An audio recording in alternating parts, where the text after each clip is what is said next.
Welcome to the Big Ree and Ace Pick 6 College Football Weekly. Let's go, Ace. Bam. All right, boys and girls, College Football Week 3. This is going to be a really good weekend, Big Ree. I'm Definitely. pumped. Me too. You're super pumped? Hell yeah.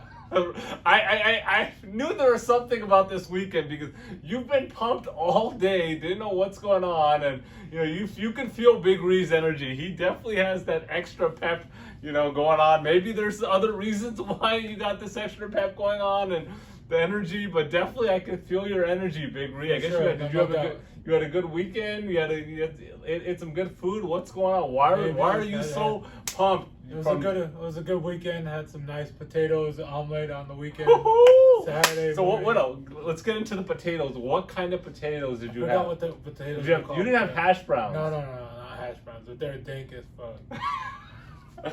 So you had a really good breakfast. breakfast. Okay. Anything else that you ate that you were like, damn? A nice chili relon. What is it called? Chili relleno? Yeah, there you go. Omelet.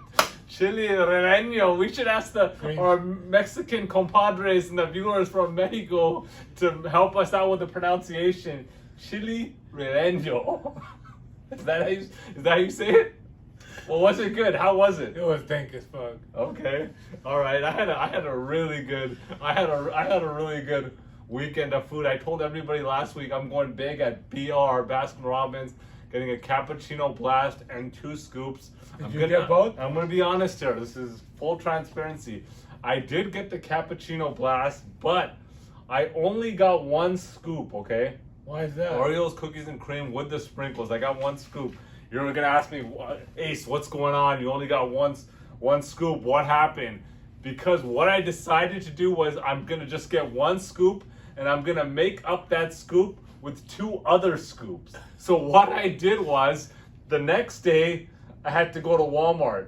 Went to Walmart, had to take care of some stuff. You're waiting in line. You know what I picked up in the line? I don't even think you guessed. I'll pull out $100 right now if you guess what ice cream I picked. $100 right now. Mint and chip. Nope. I knew you weren't gonna guess. Bubblegum. I don't think anybody would guess. You know what I got? I'll give you one more guess. One more guess at it. At Walmart. I'm telling you, it's at Walmart. Is it ice cream though? It's ice cream, 100%. Not gelato? No, it's ice cream, bro. French vanilla.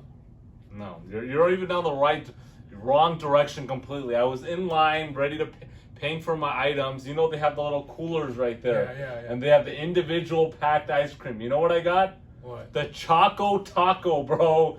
The Choco Taco. How OG is that? Choco Taco. I saw that. I'm like, dude, I gotta get it. Grab the Choco Taco on Walmart. Okay, that was Did you eat Thursday. it while you're in line? I didn't eat it while I was in line, but before I got home, it was gone in the car. Yeah, it was of course. Dunzo. And so that was number 2.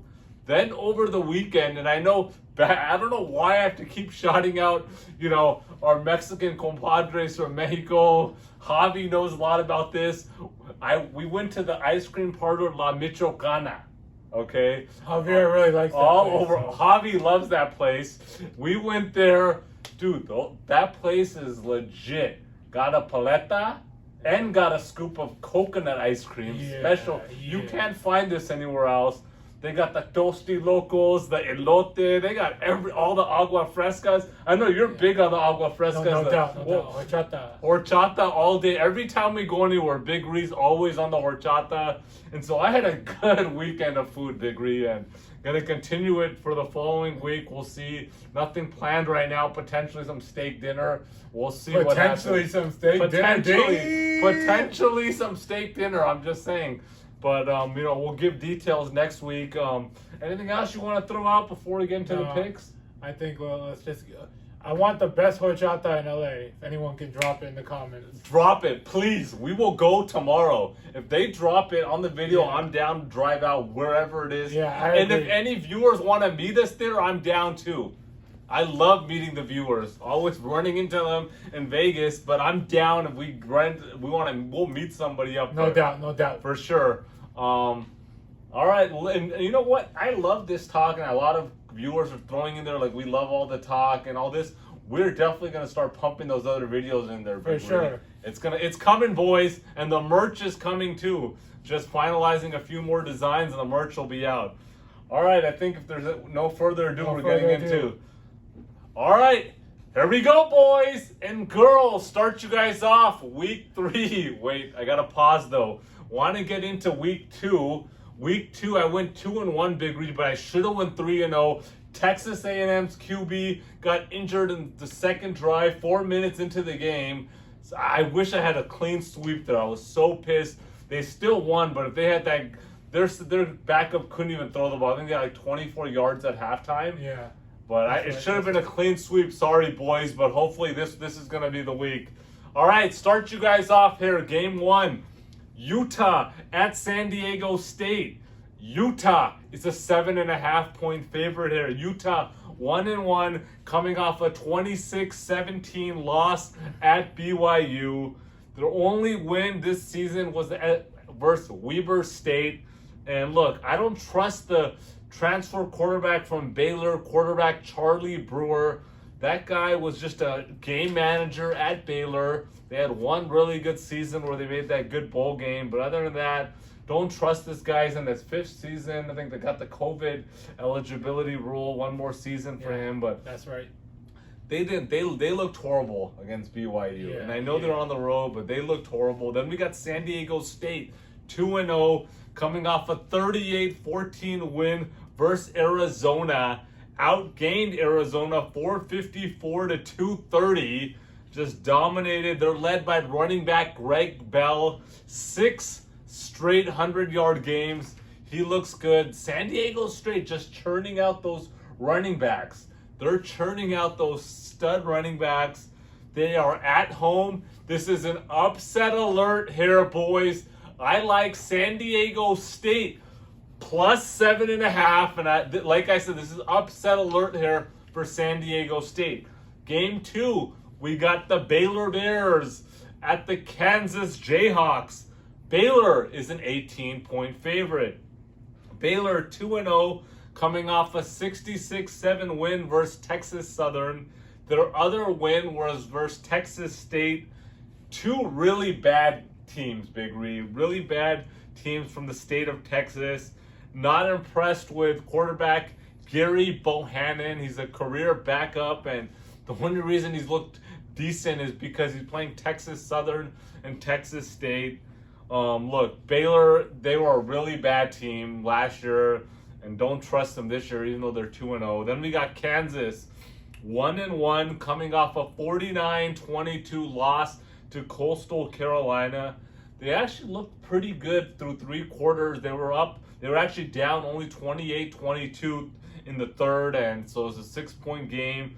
Quarterback Jason Bean, he looks pretty interesting, Big Ree. I mean, this guy's a dual threat quarterback, can run, can throw.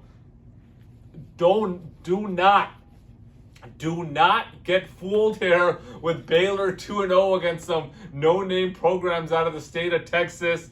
I like Kansas at home to cover here. I'm taking Kansas plus 18. Game 3, we got the Stanford Cardinals at Vanderbilt.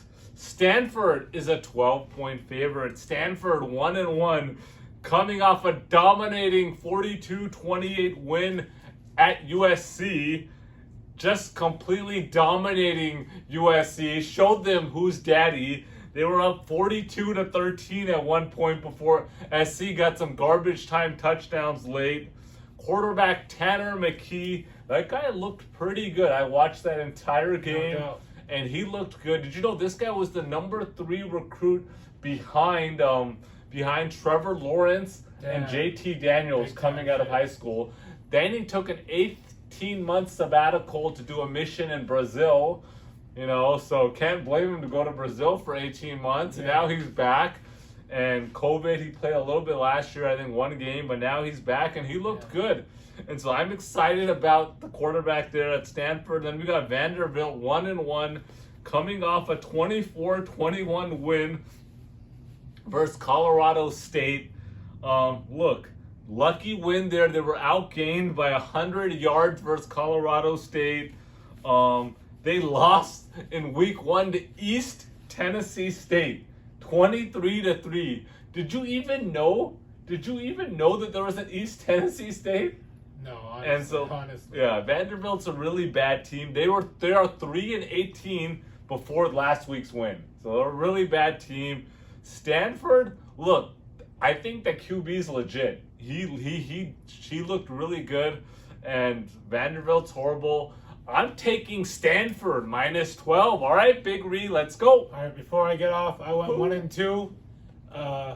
Was a rough week. My lock did hit. I said Tulsa would cover that 13.5. They lost by 5. And the other two were really rough. Illinois got their ass whooped. Can't deny that. I mean, I was really disappointed in the SMU North Texas game. The over-under went all the way up to 75.5, and they didn't get close. First half was just very slow, and they picked it up in the second half. But what can I do? But here we go. I got starting off with a Friday night game, Friday Night Lights, UCF at Louisville, taking the over-under. I'm going to take Louisville is averaging 27 points, giving up an average of 23 points. Last week played Eastern Kentucky, only gave up 3 points. So UCF is averaging 50 points per game, giving up an average of 22.5 points.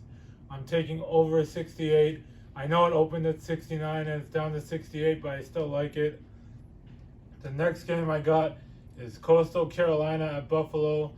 Coastal Carolina coming off a 49-22 win versus Kansas. Covered that 26.5 exactly. Buffalo coming off a 28-3 loss to Nebraska. Coastal Carolina is a better team here, no doubt. But I think this will be pretty close. Buffalo's QB, Kyle Ventress, has had a solid game. He had 224 yards. I think Buffalo covers here. I think Coastal Carolina is a little overrated and they only win by a touchdown. I'm taking Buffalo plus 13.5. The last game I got is Virginia at UNC. UNC is averaging 35 points, giving up an average of 18 points. Virginia is averaging 47 points, giving up an average of 14 points. It's going to be a shootout here, boys. I'm taking the over 67. That's my lock of the week. Make sure to like, subscribe, and let me throw something in before you do the like. I've been getting a lot of slack in the comments about a lock of the week here, and I usually gonna wait till the next week to throw. But if I'm gonna give 2 locks, I really like my San Diego State pick, and I like Kansas. Those are my top 2 guys. All right. Make sure to like, subscribe, and comment. Peace out, guys.